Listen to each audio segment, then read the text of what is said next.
감사합니다. 500m 전방에서 터널입니다. 오늘은 이천 올라가고 있습니다.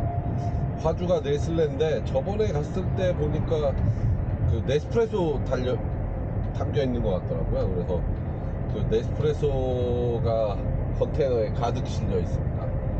개인적으로 네스프레소 커피를 참 좋아하거든요. 그래서 사 먹는데 순간 이 컨테이너를 들고 튈까? 튀면 평생 먹을 네스프레소가 확보되는데? 라는 말도 안 되는 생각도 했지만 당연히 그럴 수 없죠. 저희 범죄자가 될 수는 없으니까 지금 네스프레소를 전달해주기 위해서 이천으로 가고 있습니다. 오늘 나올 때 머리도 아프고 컨디션이 되게 안 좋아요. 근데 이게 금요일날 실어놓은 집이라 뭐 일하기 싫다고 해서 안 할 수는 없고 당연히 약속을 저희 지켜야 되기 때문에 가야 됩니다. 근데 나올 때 두통약도 하나 먹고 머리도 아프고 해서 두통약도 하나 먹고 그러고 나왔는데 피곤하네요. 사실 저희는 하루 정도밖에 못 쉬거든요. 그 다음날은 토요일날 하루 정도 쉬고 그리고 일요일날 오후에 나오니까 준비해가지고 나오기 때문에 실질적으로 쉬는 시간은 하루고요. 그 얼마 전에 그 트렁커 마초님께서 번아웃 증후군이 온 것 같다라고 하면서 영상을 하나 찍은 게 있어요. 오늘 뭐 번아웃 증후군이라는 거 다 아시죠? 뭐 번아웃 증후군은 뭐 옛날에 어느 없었던 병인데 새로 생긴 뭐 어떤 박사가 새로 알아낸 그러니까 정신적인 병이죠. 육체적 병이 아니라. 그러나 이제 WTO가 아니지 WHO죠. 월드 헬스 오르가나이제이션이니까 WHO에서 질병으로 분류했죠. 이제 그래서 현대인이 앓고 있는 질병 중에 하나인데 뭐 원인은 간단하죠. 일에 너무 과한 일, 업무, 그리고 일에 대한 스트레스 그런 것들이 원인이 돼서 나타나고 증상으로는 뭐 일하기 싫은 거, 월요병이라고도 하죠. 월요일날 출근하려고 심장이 두근두근거린다든가 일하기 가기 싫다든가 일의 능률이 떨어진다거나 하는 이런 문제들이죠. 그런 문제들이 이제 나타나는데 주로 그러면 어떤 사람들한테 나타나느냐 그러면 주로 뭐 많은 사람들한테 뭐 직군을 가리지 않고 많은 사람들에게 모두가 나타납니다. 근데 유독 많이 나타나는 데는 현장 근무자한테 많이 나타나요. 아무래도 현장 근무자들이 업무 시간이 비교적 더 강도가 높다 보니까 아마 그런 조사 결과가 나오지 않았을까 생각하고요. 그리고 아시다시피 여러분 우리가 아시다시피 OECD에서 가장 지나가고 있습니다. 많이 근로시간이 가장 많은 나라 중에 하나죠. 저희 나라가 4위인가 5위인가 이럴 겁니다. OECD에서. 그래서 연 2000시간 가까이 일하는 걸로 알고 있어요. 저희 나라가. 그래서 저희 나라가 당연히 행복지수 세계에서 가장 떨어지죠. 우리가 행복하다라고 느끼는 지수는 가장 떨어진다라고 하면 그렇고 제가 알기로는 우리나라 행복지수 우리나라 국민들이 느끼는 행복지수가 전세계 집계되는 나라 중에서 거의 한 60위? 뭐 이 정도 되는 것 같아요. 60이라는 말은 선진국은 저희보다 다 위에 있다는 소리고 후진국들 중에 또 많은 국가들은 개발도상국이나 후진국 중에도 저희 나라보다 더 높다는 거예요. 그 이유는 아시다시피 뭐 굳이 말 안 해도 알잖아요. 우리가 경쟁사회, 끊임없는 경제, 그리고 경제적 능력으로 신분을 짓고 경제적 능력이 나의 뭐라 그래 클래스를 결정하는 뭐 그런 풍토가 있다 보니까 경쟁이 치열하죠. 그러니까 경쟁이 치열한 만큼 살아남기 위해서 더 노력을 하죠. 그리고 경쟁이 치열해서 그리고 행복을 느끼는 기준 중에 경쟁이 치열하다라는 건 반대로 얘기하면 절대평가가 아니라 상대평가라는 거예요. 그러니까 내가 100만원을 벌어도 행복해야 되는데 내가 100만원을 벌면 상대방은 200만원을 벌어. 그러면 상대방보다 덜 벌기 때문에 불행한 거예요. 그래서 절대적 기준이 있으면 참 좋은데 우리는 경쟁사회다 보니까 상대평가를 해요, 자신에 대해서.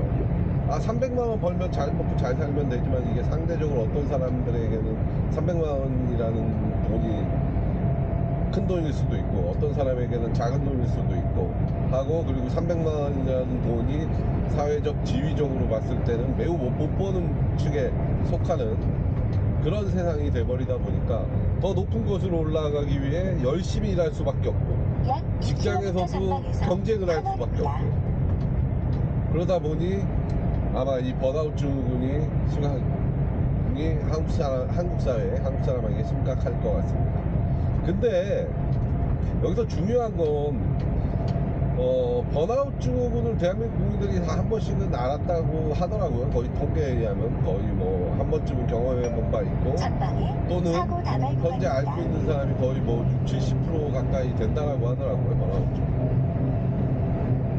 근데 얼마 전에 우리 뭐 정부가 발표했듯이 62시간제로 뭐 바꾼다 그러니까 뭐 사무직 직원들도 막 반발하고 뭐 이러고 있대잖아요. 기존에 있던 연차나 월차나 이런 것도 약 못 1km 쓰는데 전방에서 과연 터널입니다. 그게 지켜지겠냐 이러면서 지금 반발하고 있는 상황이죠. 약간 여론이 안 좋죠. 근데 저희 화물차는 통계적으로 보면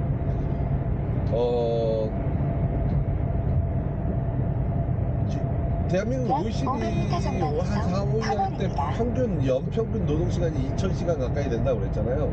저희 화물차는 그거의 더블입니다. 더블. 그러니까 거의 4000시간에 육박해요. 그러면 당연히 번아웃 증후군이 더 많이 발생할 수밖에 없는 직군이죠. 그리고 아무래도 스트레스 풀기도 쉽지 않죠. 혼자서 운전해야 되고 혼자서 해야 하는 일이다 보니까. 그러다 보면 아무래도 번아웃 증후군이 오다 보면 집중력이 떨어져요. 업무 효율성이 떨어진다고 그러죠. 그래서 일반 사무직은 업무 효율성이 떨어진다는 건 크게 문제가 없어요. 그러니까 회사 입장에서는 안 좋은 거겠지만 그렇다고 누가 죽거나 그러진 않아요. 근데 화물차는 업무 효율성이 떨어진다. 화물차의 업무 효율성이 떨어진다는 건 뭐예요? 주행 능력이 떨어진다는 얘기거든요. 성주군입니다. 주행 능력이 떨어진다는 건 사고가 난다는 거. 졸음운전, 주시태만 이런 것들. 근데 모든 직군에 모든 업종에 업무 시간이라는 게 노동 시간이라는 게 정확하게 존재하고 그걸 관리하는데 대한민국은 화물차는 노동 시간이나 안전에 대한 규칙이 없어요. 전 세계 유일한 나라일 겁니다. 제가 봤을 때. 그러니까 왜 안전에 대한 건 없냐 그러면 사회적 합의가 없는 것 같아요. 그냥 도로에서 화물차가 사고 나서 사람을 죽였어 그러면 화물차 나쁜 놈의 새끼들 이러는데 관련된 법을 만들어서 지켜야 돼요. 우리가 치킨을 튀기더라도 위생법이라는 법에 접촉해서 위생관리를 어떻게 해야 된다는 게 있잖아요. 다 국민 안전과 관련돼서. 근데 화물차는 없어요. 다른 모든 나라들은 제한 시간이 있거든요. 화물차들은 몇 시간을 운행하고 일주일에 몇 시간 이상 운행을 못하고 하루 몇 시간 이상을 운행을 못하고 하루 몇 시간 이상을 차에 있을 수 없고 뭐 그리고 몇 시간을 휴식해야지만 다시 일할 수 있는 그게 생기고 이런 것들이 있어요. 택시에도 그런 것들이 있죠. 화물차만 없습니다. 근데 제가 알기로는 고속도로를 다니다 보면 우리가 졸음 주시태만 사망사고의 뭐 몇 프로 막 이러면서 자극적인 말들이 나오죠. 그리고 고속도로 교통 사망사고의 몇 프로는 화물차 이렇게 나오죠. 근데 고속도로 야간 운행하는 차들이 다 화물차다 보니까 당연히 야간에 사고가 많은데 졸음운전도 많고 주시태만도 많고 그리고 뭐 그런 야간에 운전하면 더 위험하잖아요. 그러다 보니까 화물차가 사고가 많은 거예요. 그러면 개인적으로는 이 말도 안 되는 시스템을 좀 바꿔야 된다고 생각합니다. 그럼 이걸 왜 안 할까요? 이게 유일하게 전 세계에 제한 시간이 없는 나라인데 이거 왜 안 할까요? 유럽 같은 경우에 8시간 운행하면 운행 못 하잖아요. 미국 같은 경우에는 뭐 조금 더 복잡하던데 보니까 뭐 주 7일 동안 60시간 이상 근무를 못하고 하루에 기본적으로 10시간은 쉬어야 되고 뭐 이런 것들이 정해져 있더라고요. 기본적으로 운행 시간을 제한하는 그 가장 큰 이유는 국민의 목숨, 사람의 목숨, 안전이 담보되지 않는다라는 거예요. 사고차가 쉬지 않고 전방에 돌아다니니까. 급 커브 구간입니다. 그렇기 때문에 그런 것들을 관리를 하는데 우리나라는 관리를 안 하고 있죠. 그럼 안 하는 이유는 뭐냐 그러면 아무도 관심이 없는 거예요. 우리는 그렇게만 비난하면 되냐. 사고가 났어? 저거 봐, 사고 났어. 화물차가 사고 났어. 화물차 나쁜 놈. 화물차가 뭘 잘못했겠지. 졸음운전 했겠지. 졸음운전을 하게끔 시스템을 만들어 놓고 왜 졸음운전을 하냐고 뭐라 그러냐. 막자니까요, 법적으로. 운행을 못하게 막아야 된다라고 생각해요. 수입이 떨어지겠죠. 그러면 근데 반대로 생각해 봅시다. 우리가 다른 나라들은 그러면 운임이 안전문제라는 게 없는데 그러면 트럭커들의 수입은 어떻게 되냐? 그럼 간단합니다. 그렇게 쉬면서 일해도 될 만큼 운임이 오를 수밖에 없어요. 왜냐하면 기본적으로 저희는 차값이라는 게 있고 이 차를 가지고 법이 제한이 있기 때문에 일할 수 있는 시간은 한정되어 있어요. 그러면 한정된 시간에 일하고 차를 굴릴 수 있고 집에 수익을 갖고 갈 수 있으려면 어떻게 될 것 같습니까? 운임이 올라야죠. 지금 운임에. 왜냐하면 지금 또 국가에서 조사한 거 보시면 화물차의 평균 수입이 시간당 12,000원입니다. 이건 저번에 내가 그 말을 하니까 계산을 해서 그 말을 하니까 사람들이 안 믿더라고요. 12,000원입니다. 그런데 어떻게 그럼 400만원, 500만원을 화물차가 벌어가냐면 여기에 함정이 있습니다. 주에 400시간, 500시간을 일하니까. 약 1km 전방에 휴게소입니다. 주에 한 달에 400시간, 500시간. 주 100시간씩 일하니까. 주 62시간 일한다고 지금 난리죠. 저희는 2배를 일합니다. 그러면 위험할 수밖에 없어요. 저는 화물차 거리가 줄더라도 지금처럼 제한이 없어서 내가 몸만 대면 막 새벽에 잠 안 자고 계속 다녀서 돈을 버는 걸 이것이 이 화물차의 그동안의 메리트였다고 생각하거든요. 사람들이 600만원을 벌 수 있는 직업이야. 600만원 벌 수 있습니다. 안 자면 돼요. 간단합니다. 안 쉬면 돼요. 근데 저희는 로봇도 아니고 인간이잖아요. 잠시 후 네? 휴게소입니다. 그러다가 다음 빡빡 휴게소까지의 졸면 거리는 21km입니다. 누군가 피해를 입히고 또는 내 차가 망가져서 재기할 수 없을 정도로 많은 비용이 들어가니까 만세를 벌려 신용불량자가 되는 거예요. 사회에서 도태되는 거죠. 그러면 사회에서 도태된다라는 건 사회에서 도태되면 한 가정이 망가진다는 거예요. 그러면 앞으로 미래의 국가가 그 가정이 유지됨으로써 그 가정에서 소비하는 모든 제품에 붙는 부가세들 그리고 그 가족 구성원이 나중에 커서 일을 하면서 경제적 활동을 해서 세금을 부담하는 것들 이런 것들을 다 따지면 국민이 나가 죽는 게 결코 좋은 일이 아닙니다. 1km 전방에 그래서 저는 개인적으로 구간입니다. 미국식 시스템이나 유럽식 시스템을 따라가야 된다라고 생각해요. 그래서 모든 게 우리의 업무 시간이 미국처럼 지켜져야 돼서 장거리 내가 지금 하고 있는 게 장거리지만 장거리도 사라져야 된다라고 봅니다. 그 이유는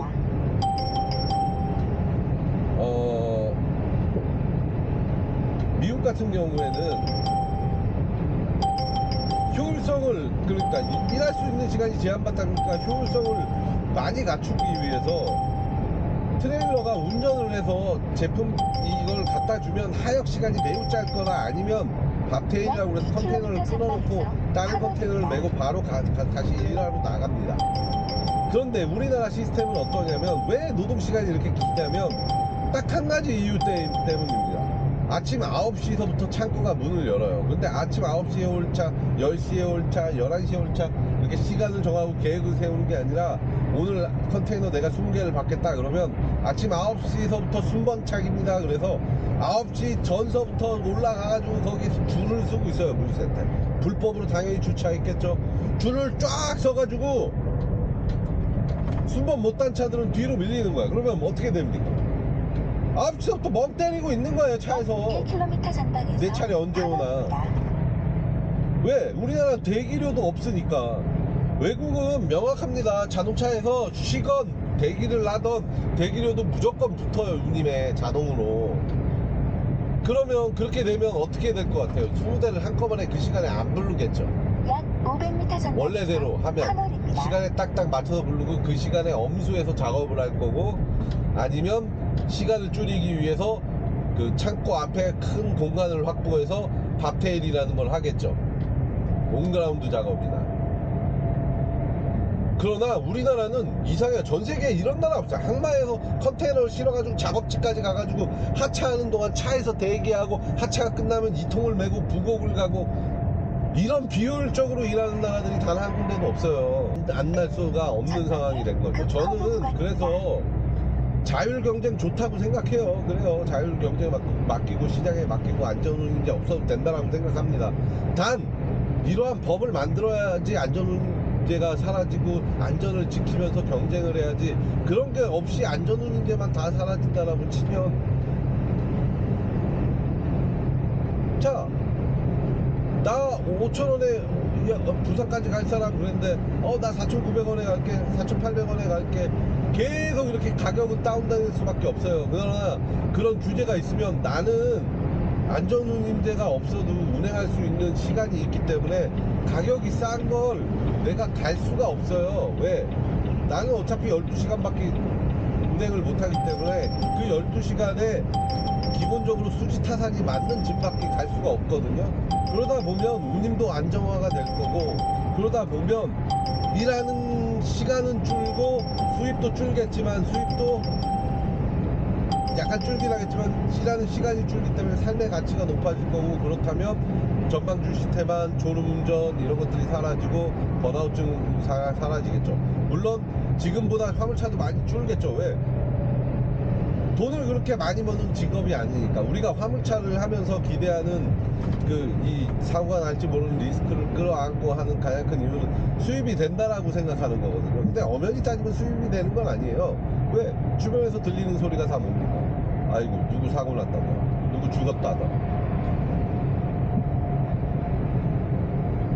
그 리스크를 껴안고 하는, 언제 죽을지 모르는 리스크를 껴안고 하는 일에 대한 가치가 시간당 12,000원. 더군다나 그 2, 3억이 투자돼서 사업자를 딴 사업자가 시간당 12,000원을 버는 건 수지 타산이 안 맞는 사업입니다. 그럼 삶의 질이 그러면 수지 타산이 안 맞으면 삶의 질이라도 높아야 되는데, 삶의 질도 최하이죠. 예? 그럼 80시간을 일하고 월급 400을 벌어가는 정도 수준밖에 안 되는 거거든요. 감가상각의 각종 비용을 다 제하고 나면 그거밖에 안 돼요. 차는 맨날 고장나요. 맨날 수리해야 돼요. 새 차 사면 당분 초반에는 안 들겠죠, 수리비가. 그러나 우리는 1년에 10만을 넘게 운행하는데, 15만 가까이, 16만, 15만, 20만을 운행하는 차가 1년만 지나면 헌차가 되는 거고요. 1km 전방에 시속 100km 한 3, 4년 지나면 수리비가 많이 나오기 시작해요. 할부도 내야죠, 수리비도 내야죠, 이러잖아요. 그러면 나중에 차 남지 않냐? 나중에 차 남으면 차 그동안 남은 값어치만큼 내가 이미 수리비를 다 내고 있었어요. 약 500m 전방에 시속 100km 구간입니다. 제가 이 직업을 비난만 하고, 좋은 점도 있어요. 사람도 안 만나야 되고 내가 컨트롤만 하고 하면 삶의 질이 높아질 수 있는데, 대한민국 현실에서는 그게 안 되죠. 삶의 질이 높아지면 불가능하죠. 그리고 3D 업종인데 사람들이 왜 많이 하냐? 그냥 단순 쉽게 생각하는 거예요. 성주 RC를 지나가고 있습니다. 내가 20시간만 일하면 월 400을 버는, 월 500을 버는. 근데요, 자기 몸을 갉아먹는 거고요. 타인의 안전을 담보로 4,500을 버는 게 의미가 있는지는 잘 모르겠습니다. 4,500을 버는 게 적냐? 적다는 말이 아니에요. 근데 4,500을 주 100시간 일하고 4,500을 버는 거라면, 그렇게 해서 그 정도밖에 못 가는 거면 매우 월급이 박한 거고요. 그리고 아마 다른 일을 해도 시급은 이거보다 훨씬 높을 겁니다.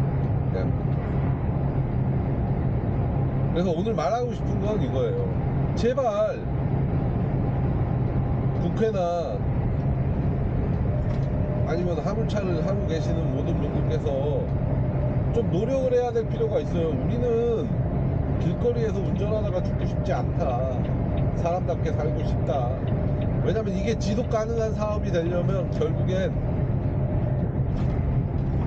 그렇게 삶의 질이 보완되는 사업이 돼야지만 이게 결국엔 될 거예요. 지금 보세요. 화물차 운전하시는 분들을 보면 젊은 사람이 많나요? 다 나이 든 사람들이죠. 젊은 사람들이 기피하는 직업이죠, 이게. 많이들.